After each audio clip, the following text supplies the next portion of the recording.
केंद्रीय मंत्रिमंडल के मेरे सभी सहयोगीगण, विभिन्न राज्यों के आदरणीय मुख्यमंत्री साथी, पावर और एनर्जी सेक्टर से जुड़े अन्य सभी महानुभाव, देवी और सज्जनों, आज का ये कार्यक्रम 21वीं सदी के नए भारत के नए लक्ष्यों और नई सफलताओं का प्रतीक है। आजादी के इस अमृत काल में भारत ने अगले 25 वर्षों के विजन पर काम करना शुरू कर दिया है। अगले 25 वर्षों में भारत की प्रगति को गति देने में एनर्जी सेक्टर, पावर सेक्टर की बहुत बड़ी भूमिका है। एनर्जी सेक्टर की मजबूती ईज ऑफ डूइंग बिजनेस के लिए भी जरूरी है और ईज ऑफ लिविंग के लिए भी उतनी ही अहम है। हम सभी ने देखा है कि अभी मेरी जिन लाभार्थी साथियों से बात हुई, उनके जीवन में बिजली कितना बड़ा बदलाव लाई है।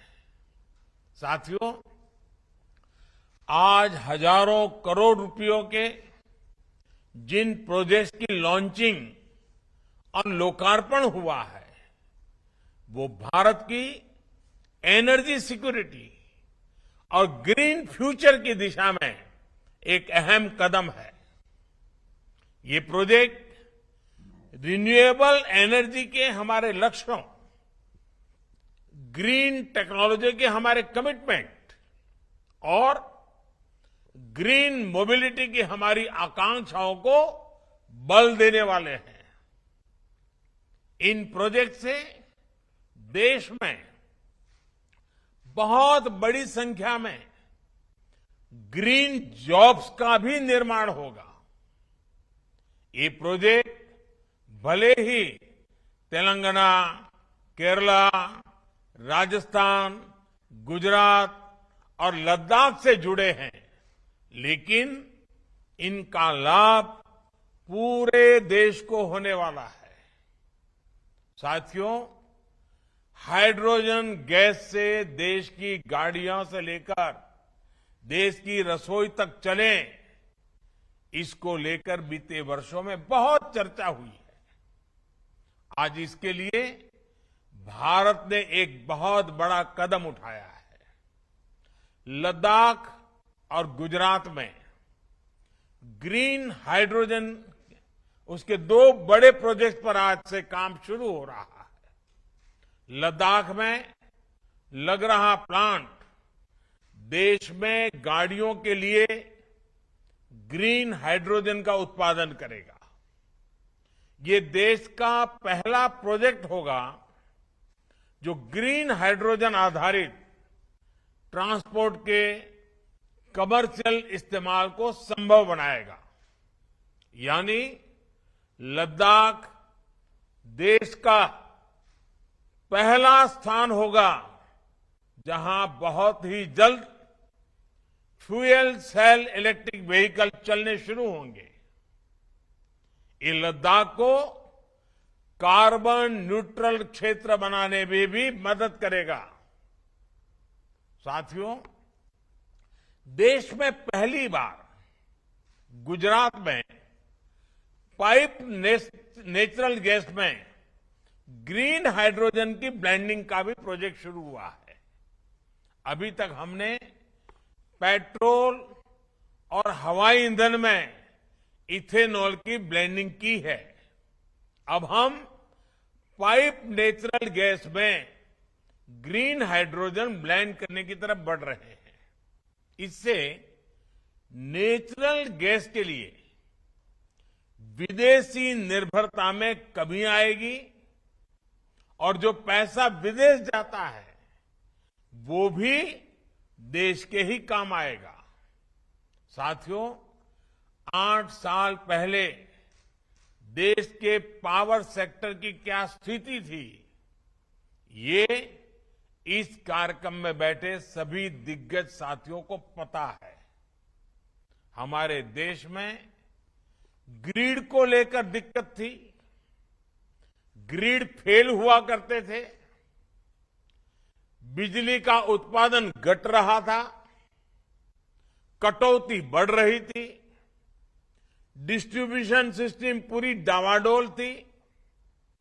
ऐसी स्थिति में 8 साल पहले हमने देश के पावर सेक्टर के हर अंग को ट्रांसफॉर्म करने का बीड़ा उठाया। बिजली व्यवस्था सुधारने के लिए 4 अलग अलग दिशाओं में एक साथ काम किया गया। जनरेशन, ट्रांसमिशन, डिस्ट्रीब्यूशन और सबसे महत्वपूर्ण कनेक्शन। आप भी जानते हैं कि ये सभी आपस में एक दूसरे से किस तरह से जुड़े हुए हैं। अगर जनरेशन नहीं होगा, ट्रांसमिशन, डिस्ट्रीब्यूशन सिस्टम मजबूत नहीं होगा, तो कनेक्शन देकर भी कोई लाभ नहीं होगा। इसलिए ज्यादा से ज्यादा बिजली पैदा करने के लिए, पूरे देश में बिजली के प्रभावी वितरण के लिए, ट्रांसमिशन से जुड़े पुराने नेटवर्क के आधुनिकीकरण के लिए, देश के करोड़ों घरों तक बिजली कनेक्शन पहुंचाने के लिए हमने पूरी शक्ति लगा दी। इन्हीं सब प्रयासों का नतीजा ये है कि आज सिर्फ देश के हर घर तक बिजली नहीं पहुंच रही, बल्कि ज्यादा से ज्यादा घंटे बिजली मिलने भी लगी है। पिछले 8 वर्षों में देश में लगभग 1,70,000 मेगावाट बिजली उत्पादन की क्षमता जोड़ी गई है। One nation, one power grid आज देश की ताकत बन चुका है। पूरे देश को जोड़ने के लिए लगभग 1,70,000 सर्किट किलोमीटर ट्रांसमिशन लाइन्स बिछाई गई हैं। सौभाग्य योजना के तहत लगभग 3 करोड़ बिजली कनेक्शन देकर हम सैचुरेशन के लक्ष्य तक भी पहुंच रहे हैं। साथियों, हमारा पावर सेक्टर एफिशिएंट हो, इफेक्टिव हो और बिजली सामान्य जन की पहुंच में हो, इसके लिए बीते वर्षों में निरंतर जरूरी रिफॉर्म्स किए गए हैं। आज जो नई पावर रिफॉर्म्स योजना शुरू हुई है, वो भी इसी दिशा में उठाया गया एक और कदम है। इसके तहत बिजली का नुकसान कम करने के लिए स्मार्ट मीटरिंग जैसी व्यवस्थाएं भी की जाएगी, जिससे एफिशिएंसी बढ़ेगी। बिजली का जो उपभोक्ता है, उसकी शिकायतें खत्म हो जाएगी। देश भर की डिस्कॉम्स को जरूरी आर्थिक मदद भी दी जाएगी, ताकि ये आधुनिक इंफ्रास्ट्रक्चर का निर्माण और आर्थिक रूप से खुद को सशक्त करने के लिए आवश्यक रिफॉर्म्स भी कर सके। इसमें डिस्कॉम्स की ताकत बढ़ेगी और जनता को पर्याप्त बिजली मिल पाएगी और हमारा पावर सेक्टर और मजबूत होगा। साथियों, अपनी एनर्जी सिक्योरिटी को मजबूत करने के लिए आज भारत जिस तरह रिन्यूएबल एनर्जी पर बल दे रहा है, वो अभूतपूर्व है। हमने आजादी के 75 साल पूरे होने तक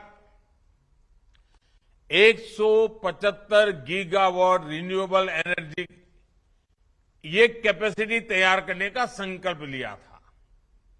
आज हम इस लक्ष्य के करीब पहुंच चुके हैं।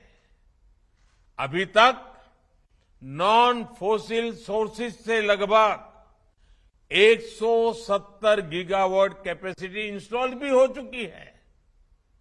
आज इंस्टॉल सोलर कैपेसिटी के मामले में भारत दुनिया के टॉप 4 या 5 देशों में है। दुनिया के सबसे बड़े सोलर पावर प्लांट्स में आज अनेक ऐसे हैं जो हिंदुस्तान में हैं, भारत में हैं। इसी कड़ी में आज 2 और बड़े सोलर प्लांट देश को मिले हैं।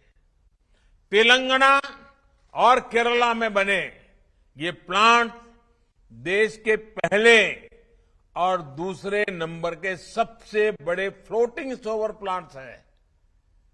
इनसे ग्रीन एनर्जी तो मिलेगी ही, सूर्य की गर्मी से जो पानी भाप बनकर उड़ जाता था वो भी नहीं होगा। राजस्थान में 1000 मेगावाट क्षमता वाले single location solar power plant के निर्माण का भी आज से काम शुरू हो चुका है। मुझे विश्वास है ये प्रोजेक्ट्स ऊर्जा के मामले में भारत की आत्मनिर्भरता के प्रतीक बनेंगे। साथियों, अपनी ऊर्जा जरूरतों को पूरा करने के लिए भारत बड़े सोलर प्लांट लगाने के साथ ही ज्यादा से ज्यादा घरों में सोलर पैनल लगाने पर भी जोर दे रहा है। लोग आसानी से रूफटॉप सोलर प्रोजेक्ट लगा पाएं, इसके लिए आज एक नेशनल पोर्टल भी शुरू किया गया है। एक घर पर ही बिजली पैदा करने और बिजली उत्पादन से कमाई दोनों तरह से मदद करेगा। सरकार का जोर बिजली का उत्पादन बढ़ाने के साथ ही बिजली की बचत करने पर भी है। बिजली बचाना यानी भविष्य सजाना। याद रखिए, बिजली बचाना मतलब बिजली बचाना, भविष्य सजाना। पीएम किसान योजना इसका एक बेहतरीन उदाहरण है। हम किसानों को सोलर पंप की सुविधा दे रहे हैं, खेतों के किनारे सोलर पैनल लगाने में मदद कर रहे हैं और इससे हमारा अन्नदाता ऊर्जादाता भी बन रहा है। किसान के खर्च में भी कमी आई है और उसे कमाई का एक अतिरिक्त साधन भी मिला है। देश के सामान्य मानवी का बिजली का बिल कम करने में उजाला योजना ने भी बड़ी भूमिका निभाई है। घरों में एलईडी बल्ब की वजह से हर साल गरीब और मध्यम वर्ग के बिजली बिल में 50,000 करोड़ रुपए से ज्यादा बच रहे हैं। हमारे परिवारों में 50,000 करोड़ रुपया बचना ये अपने आप में बहुत बड़ी मदद है। साथियों, इस कार्यक्रम में अनेक राज्यों के सम्मानित माननीय मुख्यमंत्री और ये अन्य प्रतिनिधि जुड़े हुए हैं। इस अवसर एक बहुत ही गंभीर बात और अपनी बड़ी चिंता भी मैं आपसे साझा करना चाहता हूं। और ये चिंता इतनी बड़ी है कि एक बार हिंदुस्तान के एक प्रधानमंत्री को 15 अगस्त को लाल किले के भाषण में इस चिंता को व्यक्त करना पड़ा था। समय के साथ हमारी राजनीति में एक गंभीर विकार आता गया है। राजनीति में जनता को सच बताने का साहस होना चाहिए, लेकिन हम देखते हैं कि कुछ राज्यों में इससे बचने की कोशिश होती है। ये रणनीति तत्कालिक रूप से अच्छी राजनीति लग सकती है, लेकिन ये आज के सच को आज की चुनौतियों को कल के लिए, अपने बच्चों के लिए, अपनी भावी पीढ़ियों के लिए टालने वाली योजना है। उनका भविष्य तबाह करने वाली बातें हैं। समस्या का समाधान आज ढूंढने के बजाय उनको ये सोच करके टाल देने की कोई, और इसको समझेगा कोई और सुलझाएगा, आने वाला जो करेगा करेगा, मुझे क्या, मैं तो 5 साल 10 साल में चला जाऊंगा, ये सोच देश की भलाई के लिए उचित नहीं है। इसी सोच की वजह से देश के कई राज्यों में आज पावर सेक्टर बहुत बड़े संकट में है। और जब किसी राज्य का पावर सेक्टर कमजोर होता है तो इसका प्रभाव पूरे देश के पावर सेक्टर पर भी पड़ता है और उस राज्य के भविष्य को अंधकार की ओर धकेल देता है। आप भी जानते हैं कि हमारे डिस्ट्रीब्यूशन सेक्टर में लॉसेस डबल डिजिट में हैं, जबकि दुनिया के विकसित देशों में ये सिंगल डिजिट में बहुत नगण्य है। इसका मतलब ये है कि हमारे यहां बिजली की बर्बादी बहुत है और इसलिए बिजली की डिमांड पूरी करने के लिए हमें जरूरत से कहीं अधिक बिजली पैदा करनी पड़ती है। अब सवाल ये है कि डिस्ट्रीब्यूशन और ट्रांसमिशन के दौरान तो जो नुकसान होता है उसे कम करने के लिए राज्यों में जरूरी निवेश क्यों नहीं होता? इसका उत्तर ये है कि अधिकतर बिजली कंपनियों के पास फंड की भारी कमी रहती है। सरकारी कंपनियों का भी ये हाल हो जाता है। इस स्थिति में कई कई साल पुरानी ट्रांसमिशन लाइनों से काम चलाया जाता है, नुकसान बढ़ता जाता है और जनता को महंगी बिजली मिलती है। आंकड़े बताते हैं कि बिजली कंपनियां बिजली तो पर्याप्त पैदा कर रही है, लेकिन फिर भी उनके पास जरूरी फंड नहीं है और ज्यादातर ये कंपनियां सरकारों की हैं। इस कड़वे सच से आप सभी परिचित हैं। शायद ही कभी ऐसा हुआ हो कि डिस्ट्रीब्यूशन कंपनीज का पैसा उनको समय पर मिला हो। उनके राज्य सरकारों पर भारी भरकम ड्यूज रहते हैं, बकाया रहते हैं। देश को ये जानकर हैरानी होगी कि अलग अलग राज्यों का 1 लाख करोड़ रुपए से अधिक का बिल बकाया पड़ा है। ये पैसा उन्हें पावर जनरेशन कंपनियों को देना है। उनसे बिजली ले ली है लेकिन पैसे नहीं दे रहे हैं। पावर डिस्ट्रीब्यूशन कंपनियों का अनेक सरकारी विभागों पर, स्थानीय निकायों पर करीब करीब 60,000 करोड़ रुपए से अधिक का बकाया है। और चुनौती इतनी नहीं है, अलग अलग राज्यों में बिजली पर सब्सिडी का जो कमिटमेंट किया गया है वो पैसा भी इन कंपनियों को समय पर और पूरा नहीं मिल पाता। ये बकाया भी, ये बड़े बड़े वादे कर जो किया गया है ना, वो भी बकाया करीब करीब 75,000 करोड़ रुपए से अधिक का है। यानी बिजली बनाने से लेकर घर घर पहुंचाने तक का जिम्मा जिनका है, उनका लगभग 2.5 लाख करोड़ रुपए फंसा हुआ है।